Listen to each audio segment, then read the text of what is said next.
Yes, twongeye kubikaze bakunzi b'Ingiro TV. N'ibisanzwe n'umuhungu wanyu kabisa Nsabimana Cedric Rukundo aka NCR. Ngira ngo namwe akavura k'umugisha kabagezeho kabisa, webwe n'ahangaha ewa ibintu byose n'imigisha akavura kwa kabonye ubu no muri studio ewa n'imvura hanze ndi kuyumva yaciye ibintu byatari kabisa, ahubwo mwitonde imivu itaza kubatembana kuko imvura iri hanze nubwo ari umugisha kuri twebwe gusa ishobora gusiga iteje ibibazo bya hatari. Muzirike inzu zanyu kabisa, mwebwe mwirinde gusa. Kuri uyu mugoroba ndagira ngo tugaruke ku kiswe inkera y'abahizi, umunsi w'inkera y'abahizi cyangwa se iminsi y'inkera y'abahizi. Akaba ari igikorwa cyateguwe na ekipe ya APR Armée Patriotique Rwandaise. Kikaba ari igikorwa kizahuriramo amakipe atandukanye avuye mu bihugu byo hanze ndetse n'aya hano mu Rwanda. Amakipe amwe n'amwe yo mu bihugu byo hanze yaje kuba agera mu Rwanda, aho bakoze ibikorwa bitandukanye gusura urwibutso rwa jenoside yakorewe abatutsi mu 1994 ruriya ku Gisozi. Bararusuye cyane ndetse bakora n'ibindi bikorwa bitandukanye cyane birimo imiganda ndetse n'ibindi biteza abaturage imbere ndetse n'igihugu muri rusange. Ukuntu gahunda rero y'inkera y'abahizi ukuntu yari iteye, kuri iki cyumweru APR yari bucakirane na Power Dynamos yo muri Zambia. Bakaba bari bucakiranire hariya ku Mahoro Stadium.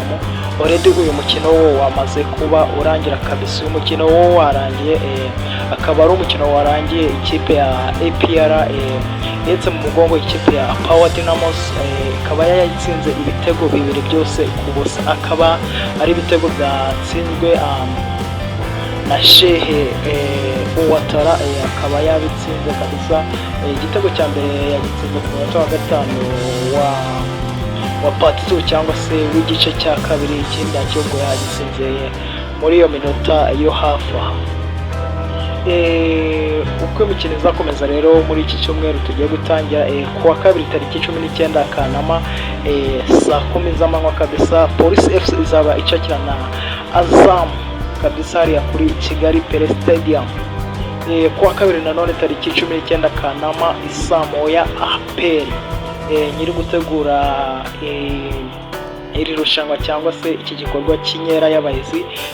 APR izaba icakirana na AS Kigali, nabo bakaba bazakinira hariya kuri Kigali Pele Stadium.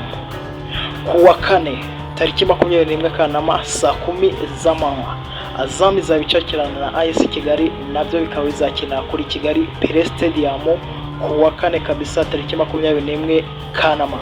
Ku wa kane nanone tariki 21 Kanama saa moya APR nyiri gutegura iri rushanwa cyangwa se iki gikorwa cy'inkera y'abahizi izaba icakirana na Police kuri Kigali Pele Stadium.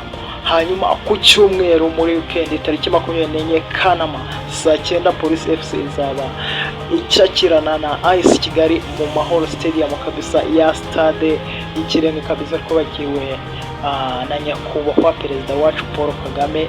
Imana kabisa ijye imuha umugisha umusaza wacu. Ku cyumweru nanone saa 12 ku cyumweru nanone saa 12 APR kabisa izaba icakirana n'ikipe ya Azam mu Mahoro Stadium. Noneho umukino uzasoreza indi yose cyangwa se uzafunga iki gikorwa cyangwa se irushanwa ry'inkera y'abahizi ni umukino uzaba ku wa gatanu tariki 29 Kanama, ubwo ikipe ya Azam izaba icakirana n'ikipe ya Vipers, inzoka ziryana kabisa hariya kuri Kigali Pele Stadium. Ubwo rero nyuma y'iyo mikino APR izaba ikomereza muri Sekafa kabisa hariya, murabizi yuko ariyo izahagararira u Rwanda mu mikino ya Sekafa. nk'abakunzi bacu rero by'umwihariko abakunzi ba APR kabisa, turabizi ko mudukunda cyane, ewana muradufanaga kandi nakwe turabakundaga cyane. Twagenda tutababwiye amwe mu magambo yaje kubavugwa n'abakinnyi bamwe na bamwe bo muri APR mu gihe bategereje yuko bahura na Pyramide muri Sekafa.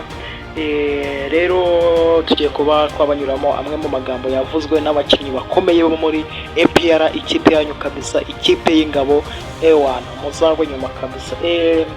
Uwo bita Mugisha Gilbert yagize icyo atangaza ku mukino uzabahuza n'ikipe ya Pyramide, aho yavuze ko iyo ikisi ikwirukankanye cyane hari igihe ugeraho ugashira ubwoba nawe ugahangana nayo. Natwe Pyramide tumaze guhura nayo kenshi, twamaze kuyimenyera, tuzabasha guhatana nayo tuze twabona intsinzi. Uwo rero akaba ari Mugisha Gilbert avuga ku mukino wa Pyramide. Hanyuma n'uwo bita Niyigena Clement nawe yaje kuba atangaza kabisa. Abo ni abakinnyi ba APR bagiye batangaza kuri uriya mukino uzabahuza na Pyramide. Rero uwo bita Niyigena Clement yaje kuba avuga ko ngo baba abayobozi baba abafana bafite uko bagiye bahiga abakinnyi. Ku ruhande rwacu natwe twaraganiriye, Pyramide tugiye guhura ku nshuro ya gatatu.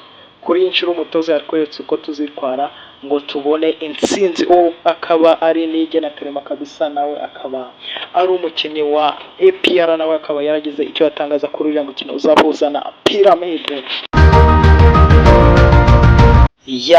Izo akaba ari updates twari tubafitiye muri uyu mugoroba kabisa, zerekeranye n'igikorwa cyangwa se irushanwa ry'inkera y'abahizi ryateguwe n'ikipe ya APR kabisa, Army Patriotic Rwanda, ikipe y'ingabo z'igihugu cyacu kabisa, APR A1 turayemera kabisa, tuzahigwa inyuma. Gusa na Rayon Sport nayo turayemera kandi nayo tuzahigwa inyuma. Yose ni amakipe yacu kabisa. Muzagire intangiriro z'icyumweru cyiza, muzahahe muronke nk'ibisanzwe kuri mikoro z'Ingiro TV. Ngende umuhungu wanyu Nsabimana Cedric Rukundo aka Inisiara. Mugire ibihe byiza, asante.